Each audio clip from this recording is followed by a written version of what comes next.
to session 2 for fraud and payments, and this is going to be about how to battle bots.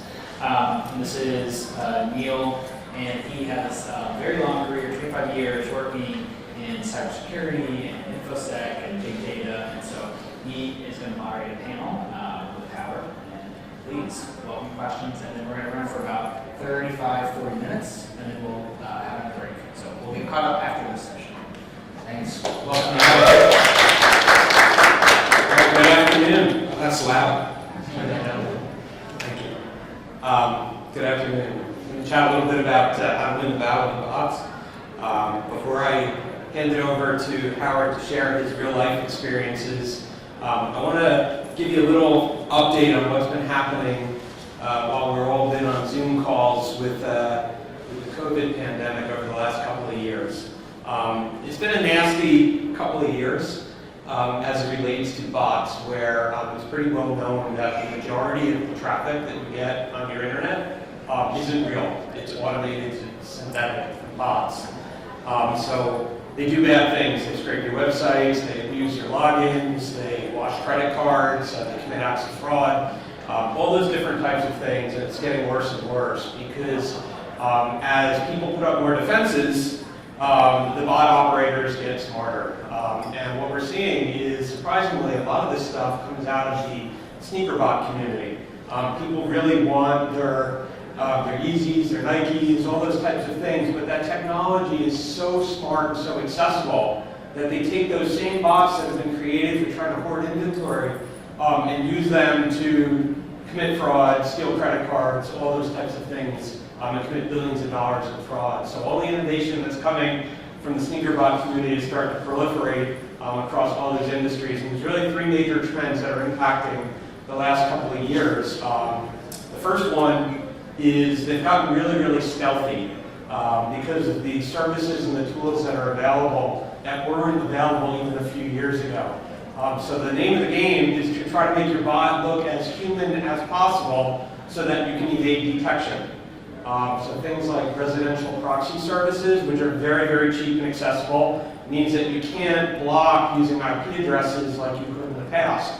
So things like web app firewalls don't work very well.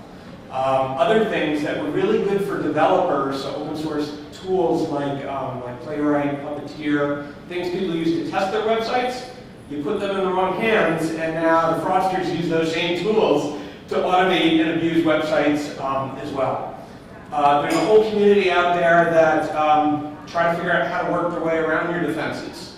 So sometimes they reverse engineer your software. They do what we call solver bots through an API, where there's people who literally sell solver bots within Discord and the communities to be able to figure out how to work their way around your defenses in non-traditional ways, and they just buy the service. And those CAPTCHAs that people put up to try to validate whether you're human or not, which are really bad for conversions, they don't work either, because the bot community has figured out how to work their way around CAPTCHAs using machine learning, as well as like CAPTCHA farming, where manual humans actually solve the CAPTCHAs and submit the answers elsewhere. And then there's a final trend that's really kind of counterintuitive, where the bots are trying to look more and more like the humans. But at the same time, because of what's going on with web privacy, the humans are actually starting to look more and more like the bots. Because you can't fingerprint devices anymore, because you soon won't be able to track third-party cookie tracking, a lot of the signals that people had to try to detect bots don't work anymore. So at Kasada, what we've tried to do is try to recognize these trends and build a modern way to be able to detect all of these different things so that we can figure out if it's a bot or not, and we can make a resilient architecture that makes it really, really hard for the bots to figure out how to get their way around. And our experience shows that even people with some of the best anti-bot systems out there, 30 to 90% of the bots that should be stopped aren't getting stopped. And that's kind of the aha moment when they get to us and they say, I have no idea how much of my traffic was still synthetic and not from humans. So that's a little bit about the battle you're up against. At this point, as I said beforehand, it's great to hear the real-world experience of fighting bots, battling them. So I'm going to bring up Howard Blumenthal, who's the Senior Director of e-commerce at the Kaman Distribution Group. He's going to talk a little bit about Kaman Distribution. And then after that, we're going to do a Q&A, and I want you all to get into it and ask your questions as well. So, over to you, Kaman. Thank you, Neil.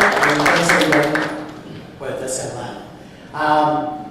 So the Kaman Distribution is a B2B company that sells parts, all the parts that keep factories running, so and warehouses running, everything from the robotic arms in a Tesla factory to the ball bearings on a conveyor belt.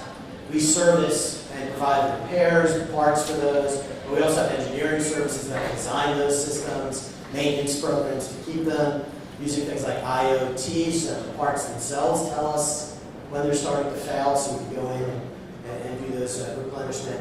I'm responsible for all of our e-commerce parts of the business, as well as the credit card side of the business. So I see all the fraud and issues in both components. I also have experience in the B2C world. I ran and built B2C and B2B businesses for advanced auto parts for many years. So they're very different components. But this is a real issue that everybody faces. And at Kaman, we did partner with Kasada ultimately to solve a big problem we're having. But I really recommend everybody look at these and look at your data to see where it can help. Because you can't, everyone talked earlier about the importance of shopping carts and spending all your time there. But if your customers can't get to the shopping cart, or if they're abandoning because your system is too slow, or there's a lot of false people logging into your carts, that's going to have havoc on what your actual results are. So this is a starting point that you need to do. So Great. we'll go from there. All right, sounds good. So we're going to chat a little bit now with our smiling faces in the background. I guess the first thing is, we said before, and a lot of people don't know they have a bot problem because they're silent, they're invisible. A lot of times marketers like me think they're real, and they applaud their growing traffic and number of visitors and account generation and so forth. So Howard, tell me a little bit about kind of that aha moment that relates to when you figured out you needed to do something about bots. Okay, thanks. So let me just ask a question first. Does everybody, if you have websites, how many are B2B? Just raise your hand. May help. How many are B2C? Okay, that's good. I'll focus more on the B2C part of it, but everything still applies. Of those people who are B2C, do you know if you have a CDN? Do you know what that is? So, and then usually when you CDN, you have either a third party or the CDN itself has something called a WAF, which is a web application firewall. And generally those firewalls block a lot of the bad things that are happening. And that's what we did. That's what we had. And we started, however, we were using that, it was going great guns, and then we started to see problems where performance was getting hit. And it was getting hit at odd times, it was getting hit constantly. We would see a pattern where on a Tuesday, for 2 hours it would be slower than normal. And then all of a sudden on a Friday, we would get stuck with a huge volume of something going on that was slowing down the site. And really what it comes down to is, if you have a WAF, these firewalls, they really only cover a lot of the things that are in libraries and the bots that are the obvious bots and the other kinds of malicious malware and things that are going on. But they don't have systems for the 0 day, the things that are happening right now. Any of the items that haven't built enough volume for the data, that may be industry-specific problems. So we have a lot of price scraping issues in our business because we have several million products, so people see it as a good target.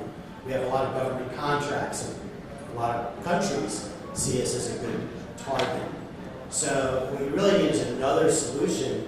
And we had a lot of the same issues that Neil mentioned before. They weren't obvious to any of these other tools. So I started looking for other services, and most of the services out there today really rely on building enough history to put the blocks in place. And that was a problem for us because there was no history on a lot of these things that were attacking us. So we looked for a solution that could really tackle that problem. And so what we ended up working with Kasada, we looked at others as well, but with Kasada, what they do is they assume everybody's bad until proven good. And that really changes the game, and nobody had been really doing that way before. So what it allowed us to do, and then they have tools that you can read it, you can manage it. It was very little work on our part to do, but we can actually see it and see exactly what bots are coming and control them and work with their teams. And we immediately were able to see and turn off and block through their tools the bots that were getting through. But the other thing is, a lot of systems, bots keep happening. Bots keep attacking. Their system actually puts pain back to the bot companies, so that the bot volumes actually start to shrink from those companies. So you're not just, blocking it so your sites are performing, but you stop getting all the bots, which you might be paying for in some of your systems.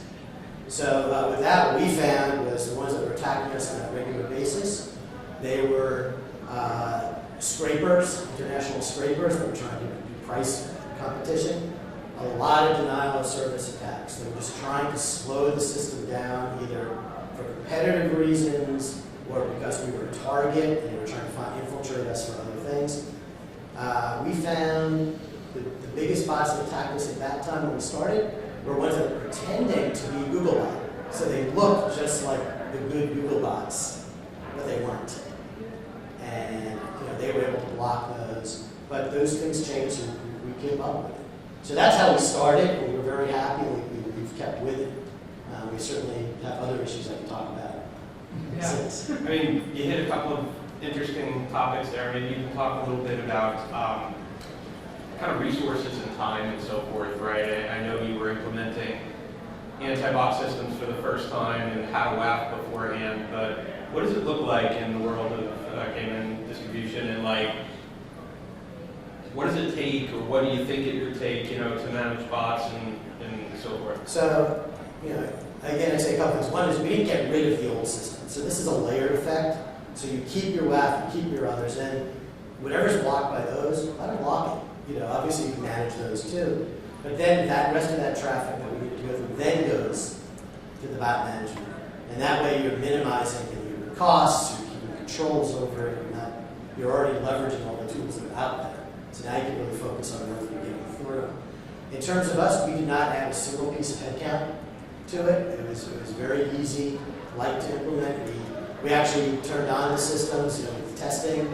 For us, we scheduled it in a matter of days. We actually started getting it going on our first next release that was available. There's fine-tuning that takes place, but it wasn't like we needed somebody to sit there full-time and manage and look at everything. We worked. Kasada really does most of the heavy lifting, so that made it really nice. And we still, we work. I look at it every day. It takes a few minutes. We can see trends, paths. Every time we do a new release, or our IT department suddenly decides that they need to add their own security, that can cause havoc with the systems. So we'll go back and take a look and fine-tune those things. So it's actually very lightweight in terms of demand. But when there's a problem, we can dig in partnership. Great.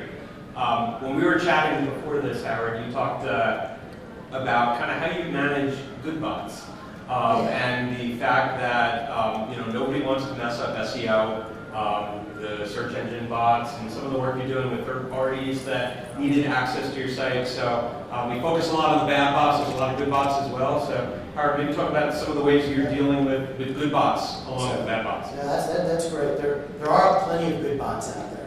Google bots is an obvious one, but you might be using some tools like Ahrefs and things like that for your own purposes. They may be coming for their general purposes.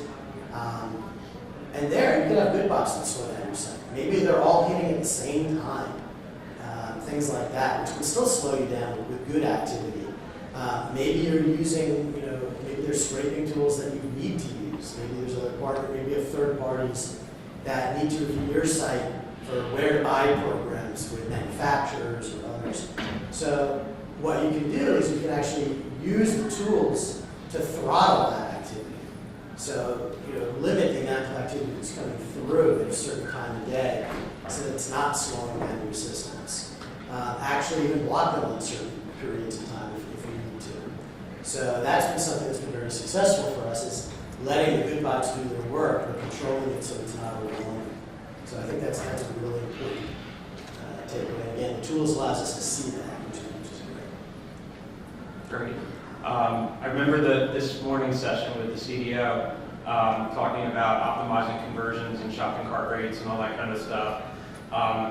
We've got a feeling at Kasada about CAPTCHAs and other visual challenges that impede the UX. But Howard, maybe you can share some of your thoughts and thinking about some of those visual checks as it relates to the user experience. So in our case, we keep those all pretty much hidden behind the scenes, and in other cases, so in the B2B world, and I'm just take a little bit of an aside, but it's important. In the B2B world, e-commerce can be a very unusual situation, and so a lot of our largest customers, they'll actually shop online, they build shopping carts, but they send all of that data back to their own systems to place the final orders. And so you never end up with the actual checkout piece. So conversions have to be separated. There's a lot of other work with that. Well, they use automation to log into our sites. So you can't necessarily use things like CAPTCHAs or others for that. So we need to be very careful. So what we've done is we've actually selectively picked different types of customers to get different types of experiences. So in most of the cases, you're not seeing it. It's a challenge based on the activity and how you're how you're entering the system and the other challenges.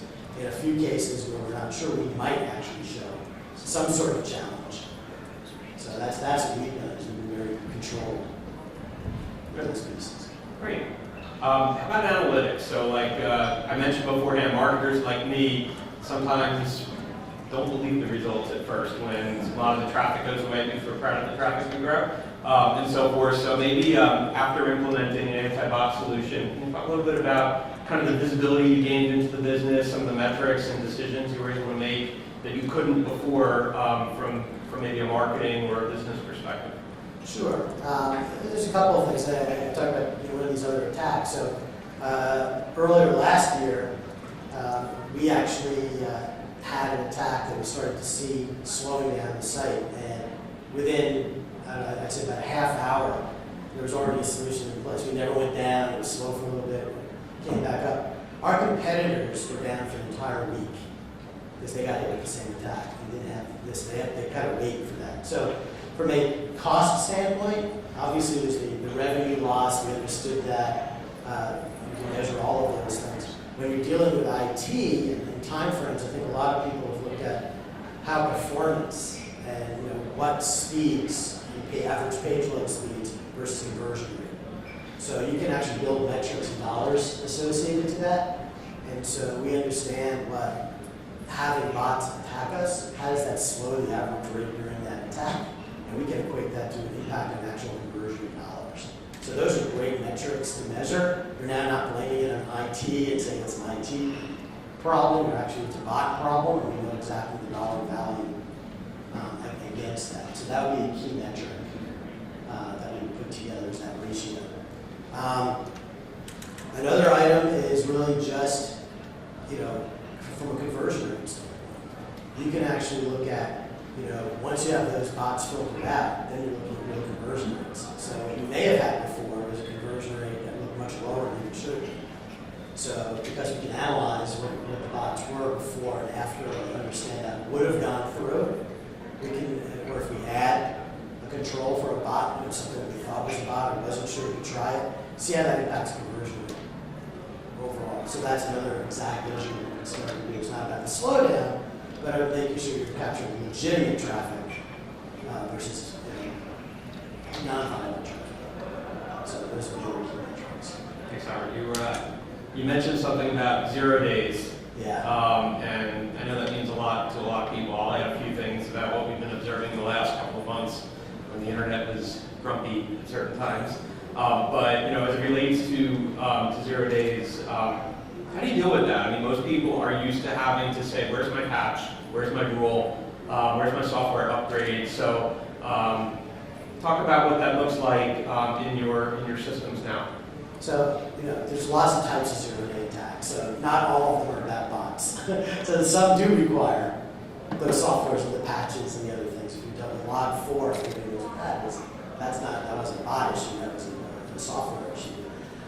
So we still have that, but there are many attacks that have happened to us, again, in the past couple of years, that I can go immediately either contact your team. If we see it, I can look in the tool and right away see that there's traffic that's unusual volumes that's there, and either alert Kasada or anybody there.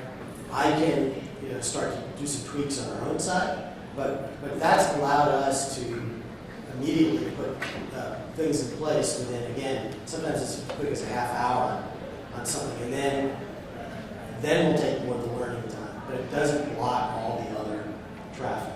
So that's been where we've been able to really win. And like I said, we had competitors that were for a whole week because they had to wait for their tools, and they have tools too. And I know for sure because we were just acquired by a company that's using those tools, so I know that they have that same problem without these blocks. So that's the area where, as soon as you see something, as soon as you see, we go through a series of, is this a bot issue or is this a non-bot issue? And that's where we help make that decision. We can take immediate action. So I don't need IT to get involved with that either. So it's not going through a whole realm of other people. We can just do that directly. Great. I'm not going to ask you this one because it happened last week, but if you want to add on top of what I have to say. Well, I don't know how many people heard about Spring for Shell vulnerability last week, and certainly Log4j, earlier in the year, and some of these major vulnerabilities in open source. There were a lot of people waiting for application upgrades or WAF patches, and one of the unintended benefits of an anti-bot solution sometimes is detecting automation, right? So what happens is we saw for both of the vulnerability 0 days, immediately people were using vulnerability scanners to scan thousands of websites to figure out whether they had patched their systems yet so they can go exploit.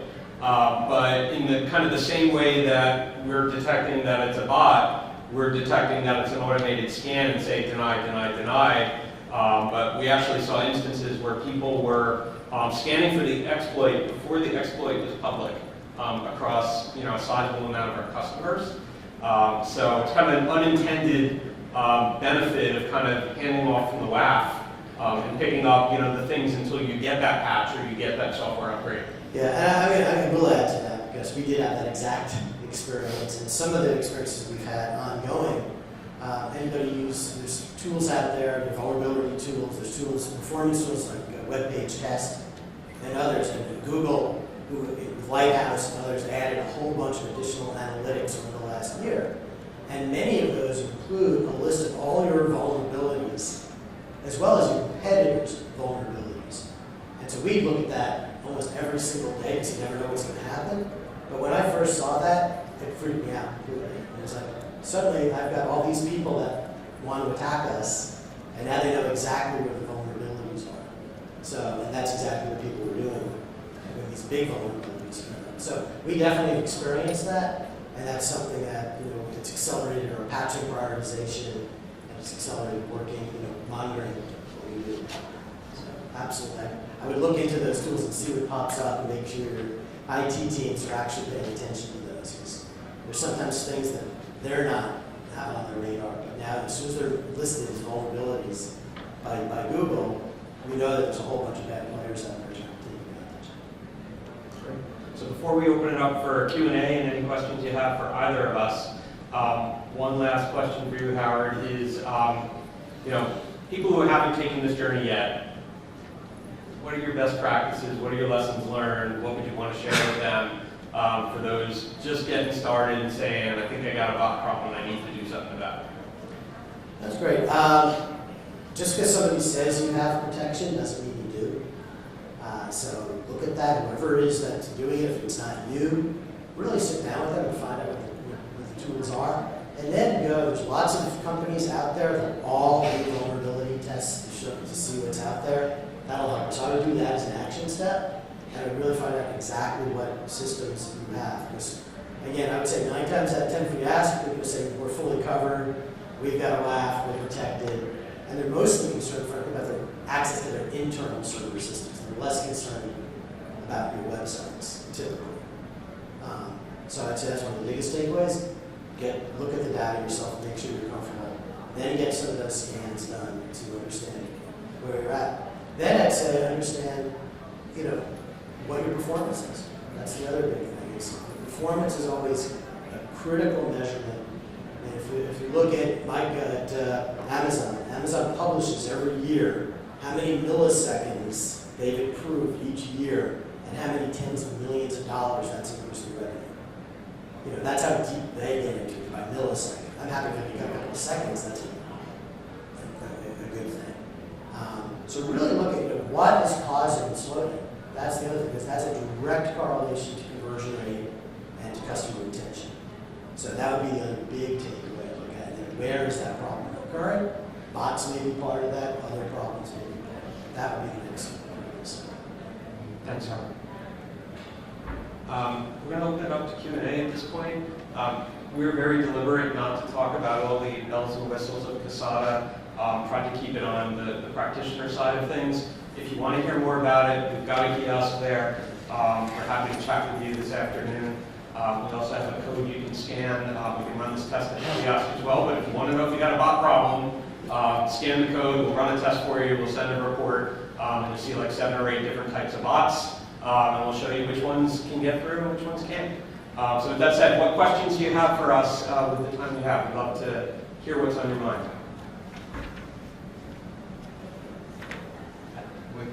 When should a brand know if they need to adopt technology? What's the inflection point on cost basis or, ROI standpoint? Maybe like certain, like how do you identify the problem, but then also apply like the cost benefit analysis? Yep, that's a better one for Howard.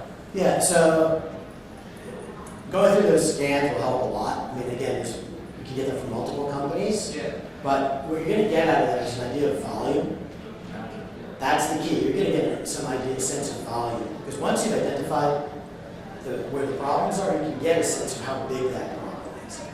You can also track it over time. So if you're not sure if it's a short-term or a longer-term problem, that's it. The other is to look at, again, look at the performance. If you see lots of changes in performance levels of your site speed things, that's going to give you some indication that there's probably some problems going on.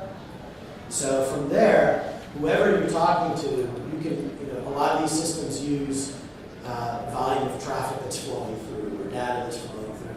So you can actually do the work on the math with that fairly readily and figure out where it is. We actually have, I have a contract where I have controlled volume, and I have ways of adjusting that. If it looks like too much activity is flowing through, I can adjust that to keep my budgets in line.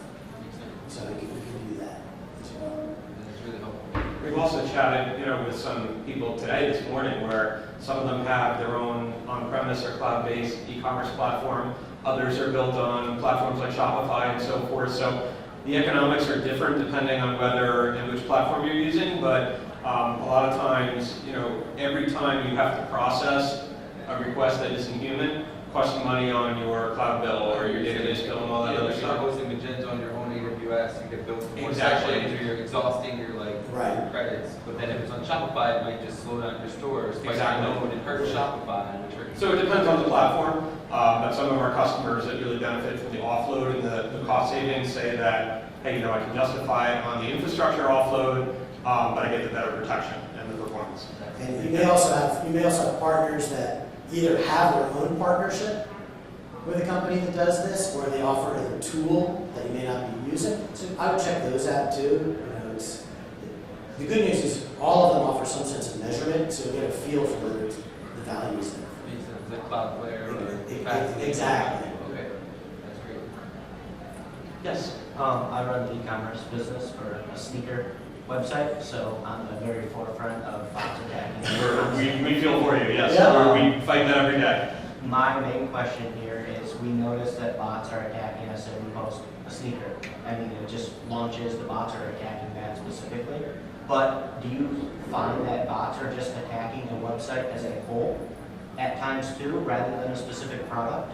Like, how do you differentiate a bot that's going after like a specific SKU or product versus just going after the website as a whole, trying to get maybe different kinds of information? So we definitely, so when I see the bots in the report, I can actually drill into any given bot that's been blocked or actually that's gone through.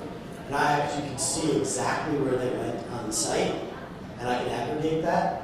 So we definitely have both. We definitely have both. I've seen It looks like it was that bird, the dunking bird that keeps going. I mean, there's absolutely bots that go and they're trying to either, because they're trying to do a denial attack or throughout the cycle, they're hitting the same product. Or they could be doing inventory where they're trying to basically put product into your cart, so it's allocating inventory so that you run out of inventory even though they're never buying anything. So you can see that in these tools exactly where they're going. And then you can sort of track back, is that standard IP, is the user agent, particular group, and start to build blocks against that versus more general. It's actually really easy to see what kind. We protect several multi-billion-dollar sneaker power manufacturers, and in the U.S. and other areas. And what we find often is they do go after one product, one page, and a height drop type of thing, and it's very difficult to protect against because the scale-up requirements are immense. Because there are things called scanner bots that literally sit there looking for availability, not there, not there, not there, not there, boom, right, and off they go, and the inventory is gone in a course of 30 to 60 seconds.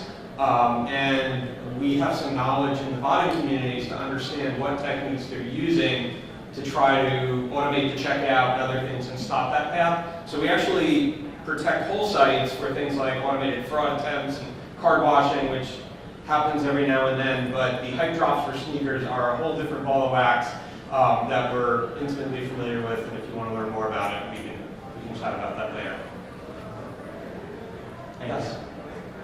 So I work for payment and fraud in HBO Max. I'm curious, like, how strict are you with your bots? Because, especially with digital goods, order values are low.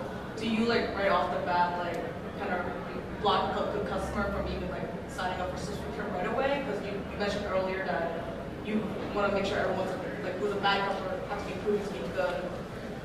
Wouldn't that impact the customer friction up to a certain point?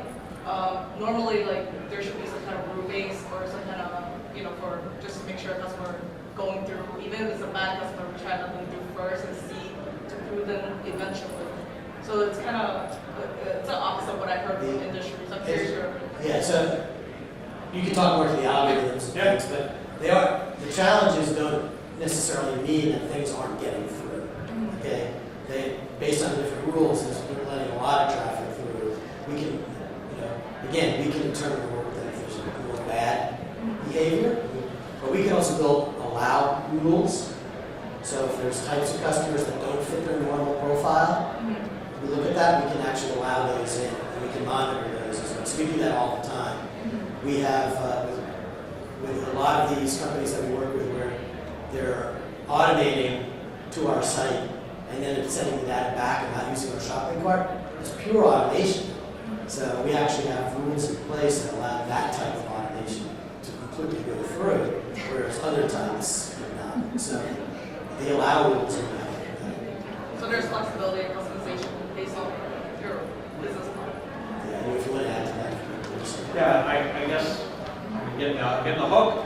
Time's up. We can continue the discussion afterwards, but it's really, I think what you're talking about is the trade-off between false positives and what we can do about that, and we'll continue that one if you'd like to know more. I love it. Do the QR code. Get the site scale. It's free. It's a great service. And in 10 minutes, we'll be back here with Christina from Bain Capital to talk about buy now, pay later. She's from a big firm. She's an ag closure. So come back in 10 minutes.